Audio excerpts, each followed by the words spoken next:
যদি আপনার কাছে আশ্চর্য মনে হয় তাহলে আপনাকে আমি আরো একটু বলি। বদরের যুদ্ধে আবু জাহাল যখন যুদ্ধ করার জন্য বের হচ্ছিল, তখন আবু জাহাল কাবা ঘরে গিয়ে হাত তুলে দোয়া করে আল্লাহকে বলছিল, আল্লাহ মানসুর আহাদাল ফিআতাইন, হে আল্লাহ, আজকে বদরের যুদ্ধে তুমি হক দলকে বিজয়ী করিও। তো আবু জেহেল কি কাফের না মুমিন? তো আবু জেহেল যে আল্লাহর নিকটে দোয়া করতেছে, তার মানে আবু জেহেল আল্লাহর উপর বিশ্বাস করে না করে না? তাহলে আল্লাহর উপর বিশ্বাস করার পরও আবু জেহেল কাফের কেমনে হয়? আপনারাই বললেন আবু জেহেল কাফের, আপনারাই বললেন আবু জেহেল আল্লাহর উপর বিশ্বাস করে। দুইটা কথাই ঠিক। আল্লাহর কাছে দোয়া করতেছে মানে অবশ্যই আল্লাহর উপর বিশ্বাস করে। আবার কাফের এতেও কোনো সন্দেহ নাই, কেননা মুহাম্মদ সাল্লাল্লাহু আলাইহি ওয়াসাল্লামের বিরুদ্ধে যুদ্ধরত অবস্থায় বদরের যুদ্ধে কাফের মৃত্যুবরণ করে। আল্লাহ রাসূল কর্তৃক স্বীকৃত কাফের। আবু জাহাল নামটা আল্লাহ রাসূলের দেওয়া, তার নাম ছিল আবুল হাকাম, জ্ঞানের পিতা। আল্লাহ রাসূল তাকে দিয়েছেন আবু জাহাল, মূর্খদের পিতা, মূর্খতার পিতা। তাহলে এই প্রশ্নের উত্তর আল্লাহ নিজেই কোরআনে দিয়েছে। আল্লাহ বলছেন কোরআনে, ওয়ামা ইউমিনু আকসারুহুম বিল্লাহি ইল্লা ওয়া হুম মুশরিকুন।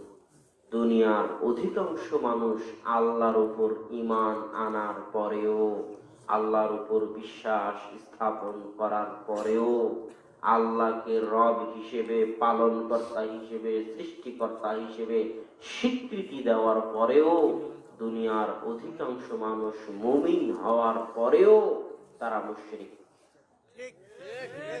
আল্লাহ বলছে, আমার তো কিছু করার নেই, যে দুনিয়ার অধিকাংশ মানুষ আল্লাহর উপর ঈমান আনার পরেও কি আবু জেহেল তেমনি আল্লাহর উপর ঈমান আনার পরেও কি মুশরিক। এরকম হাজারো মুসলমান, লাখো মুসলমান বাংলাদেশে আছে যারা নিজে নিজে মনে মনে তো ভাবতেছে যে সে একজন মুমিন মুসলিম, কিন্তু আসলে সে আল্লাহর উপর ঈমান আনার পরেও এখন মুশরিক থেকে গেছে। এই জন্য আল্লাহ কোরআনে ওই আয়াতে বলছেন, দুনিয়ার মানুষ আসমান জমিনকে সৃষ্টি করেছে বলো, আমি জানি তোমরা বলবে আল্লাহ সৃষ্টি করেছে, তারপরেও আমি তোমাদেরকে জিজ্ঞেস করতেছি, আসমান থেকে বৃষ্টি কে বর্ষণ করে? আমি জানি তোমরা বলবে আল্লাহ করে। আমি তোমাদেরকে জিজ্ঞেস করতেছি, ওই বৃষ্টি হওয়ার পর ফল ফলাদিকে উৎপন্ন করে। আর আমি চ্যালেঞ্জ করতেছি, মা কানা লাকুম আন তুমবিতু শাজারাহা, আমি তোমাদেরকে চ্যালেঞ্জ করতেছি যে পৃথিবীর সব বিজ্ঞানী, সব ডাক্তার, ইঞ্জিনিয়ার একত্রিত হয়ে, সব কৃষক একত্রিত হয়ে বৃষ্টির পানি, সার, কীটনাশক, নিড়ানি, চাষাবাদ সকল পদ্ধতি প্রয়োগ করার পরেও আমি আল্লাহ যদি কোনো বীজ থেকে চারা উৎপন্ন করতে না চাই, তোমরা কেউ পারবে না। এটা আল্লাহ কোরআনে এভাবেই চ্যালেঞ্জ দিয়েছে। তো আল্লাহ বলতেছে, আমি জানি যে তোমরা বলবে বীজ থেকে চারা আমি উৎপন্ন করি। আচ্ছা, এবার আল্লাহর মূল উদ্দেশ্য, লাস্টের বাক্য, শেষ বাক্যে আল্লাহ বলতেছে, আইলাহুম মা'আল্লাহ। দুনিয়ার মানুষ যখন তোমরা স্বীকৃতি দিচ্ছ আমি আল্লাহ আসমান জমিনের সৃষ্টিকর্তা, আমি আল্লাহ আসমান থেকে বৃষ্টি বর্ষণকারী, আমি আল্লাহ ফসল উৎপাদনকারী, আমি আল্লাহ তোমাদের রিজিক দাতা, তাহলে বলো তো, আমি যদি সৃষ্টিকর্তা হই, আমি যদি বৃষ্টি বর্ষণকারী হই, আমি যদি রিজিক দাতা হই, তাহলে আমি ব্যতীত কি কোনো ইলাহ থাকতে পারে? আল্লাহ এই প্রশ্ন করলেন দুনিয়ার মানুষের কাছে। পরের আয়াতে আল্লাহ একই প্রশ্ন করেছেন। পরের আয়াতে আল্লাহ বলছেন, আম্মান জাআলাল আরদা কারারা, পৃথিবীকে শূন্যে স্থির কে করেছে? মানুষ কোন জিনিসকে শূন্যে রাখতে পারবে না, হয় দড়ি দিয়ে ঝুলিয়ে রাখতে হবে, না হয় নিচে থেকে কিছু দিয়ে দাঁড়িয়ে রাখতে হবে। শূন্যে কোনো কিছুকে মানুষ স্থির রাখতে পারবে না। আল্লাহ কোনো দড়ি, জিঞ্জির, কোনো কিছু দিয়ে ঠেলা গুতা দিয়ে রাখা ছাড়াই শূন্যে পৃথিবীকে স্থির করে রেখেছেন। দুনিয়ার মানুষ যে বলবে এটা আল্লাহ করেছেন, এটা আল্লাহ জানে। আল্লাহ বলছেন, পৃথিবীর বুক চিরে নদী নালা কে প্রবাহিত করেছে? দুনিয়ার মানুষ যে বলবে আল্লাহ করেছে, এটা আল্লাহ জানেন।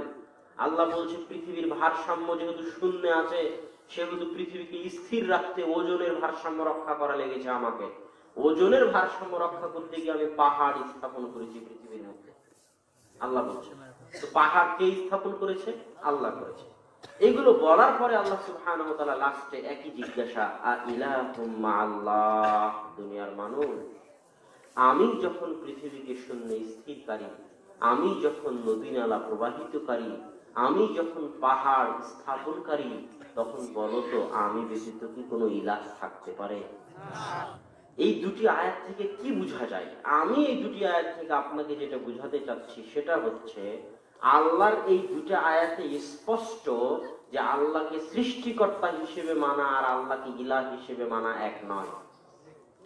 কথা মনে হয় বুঝাতে পারি? একজনও যদি না বুঝতে পারেন তাহলে বলবেন যে বুঝতে পারে, কোনো সমস্যা নেই, কিন্তু বুঝে যেতে হবে। এই আয়াত থেকে এই বাক্য স্পষ্ট, এই কথা স্পষ্ট যে আল্লাহকে সৃষ্টিকর্তা হিসেবে মানা, আসমান জমিনের সৃষ্টিকর্তা হিসেবে মানা আর ইলাহ হিসেবে মানা এক নয়।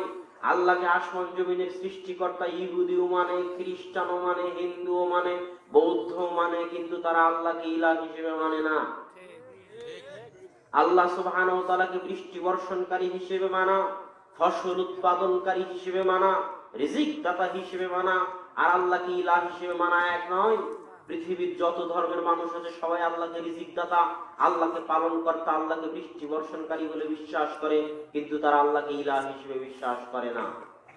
অতএব আল্লাহকে সৃষ্টিকর্তা হিসেবে বিশ্বাস করা আর ইলাহ হিসেবে বিশ্বাস করা এক নয়। এই জন্য আল্লাহ যত যুগে যত নবী রাসূল পাঠিয়েছেন, সব নবী রাসূলের একটাই দাওয়াত ছিল, লা ইলাহা ইল্লাল্লাহ।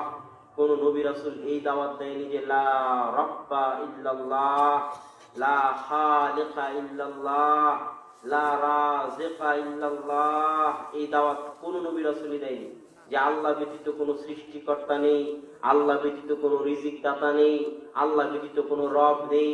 এই দাওয়াত কোন নবী রাসূল নিয়ে আসেনি। কেন?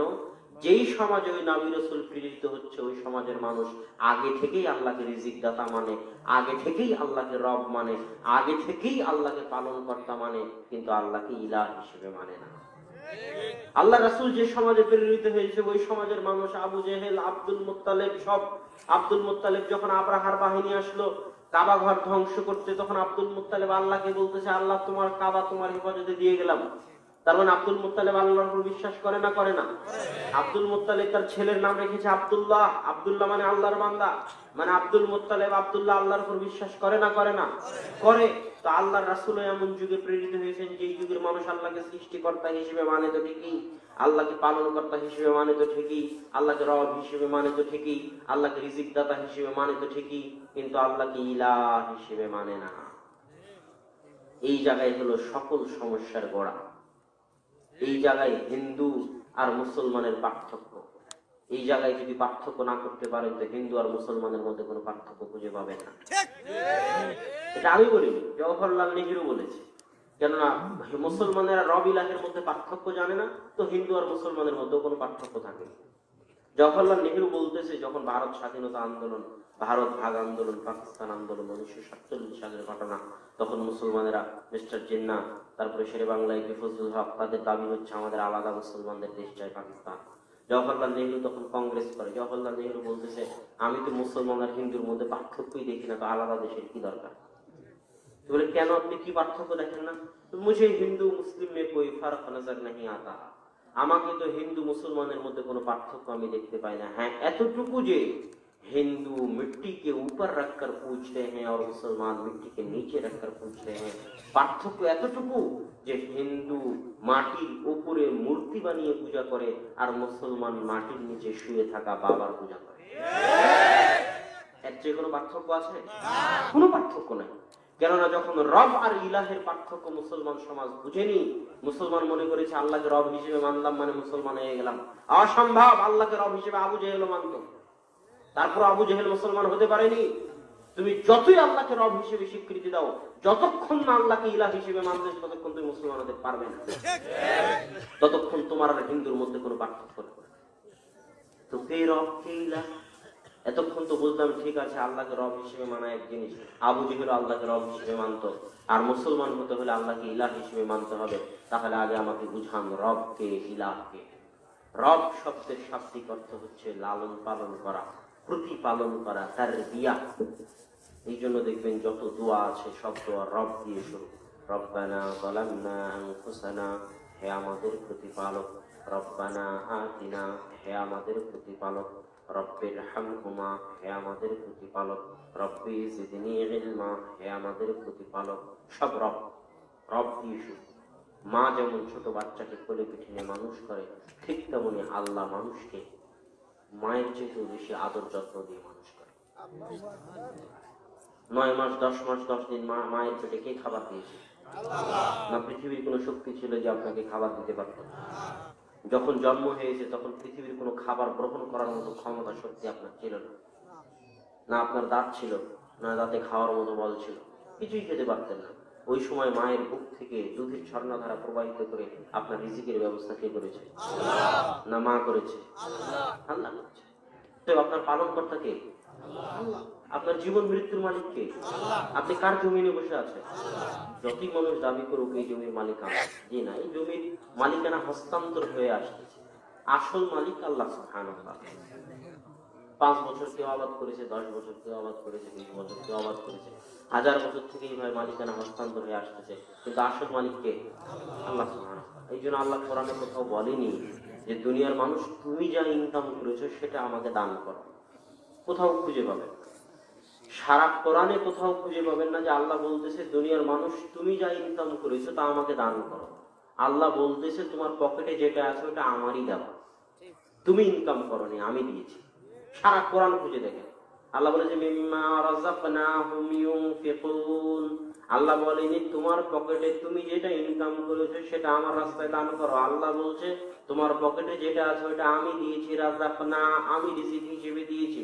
তুমি 5 বিঘার মালিক হলে ওটা আমি আল্লাহ রিজিক হিসেবে দিয়েছি। 100 তলার মালিক হলে আমি আল্লাহ রিজিক হিসেবে দিয়েছি। আমি তোমাকে যেটা দিয়েছি সেটা থেকে আমার রাস্তায় দান করো। তাহলে আপনার পালন কর্তা কে? আল্লাহ সুবহানাহু ওয়া তাআলা। আপনার রিজিক দাতা কে? আল্লাহ সুবহানাহু ওয়া তাআলা। এই অক্সিজেন, এই বাতাস আল্লাহ সুবহানাহু ওয়া তাআলা। মেডিকেলে গিয়ে দেখেন কত দাম। সূর্যের আলো থেকে দূরে রাখেন ঘাসগুলোকে, গামলা দিয়ে ঢেকে রাখেন, ঘাসগুলো মারা যাবে। সূর্যের আলো না থাকলে আমরাও মারা যাব। সূর্যের আলোর কারণে আমরা জীবিত আছি। সূর্যের মালিক কে? আল্লাহ। এই যে মোবাইল গুলো ভিডিও করতেছে, এদের ক্যামেরার চেয়ে 1000 গুণ শক্তিশালী মানুষের চোখের ক্যামেরা। 570 মেগাপিক্সেল মানুষের চোখে, আর এই ক্যামেরাগুলো 16-17 বেশি নয়। এত পাওয়ারফুল ক্যামেরা আল্লাহ সুবহানাহু ওয়া তাআলা দিয়েছে মানুষের চোখে। সবকিছুই আল্লাহ সুবহানাহু ওয়া তাআলার নিয়ামত। আপনার পালন কর্তা, আপনার খানা পিনা রিজিক সবকিছু কার উপর? আল্লাহর উপর। মা মিন দাব্বাতিন ফিল আরদি, পৃথিবীতে এমন কোন পশু প্রাণী, এমন কোন পাখপাখালি, এমন কোন জীবজন্তু, এমন কোন পোকামাকড়, এমন কোন মানুষ জিন কেউ বসবাস করে না যাদের রিজিকের দায়িত্ব আল্লাহ বহন করেন না। আল্লাহ কোরআনে বলেছে তাদের সকলের রিজিকের দায়িত্ব আল্লাহ। তাহলে এটা হলো আল্লাহকে রব হিসেবে বিশ্বাস করা। এবার বুঝতে পারলেন?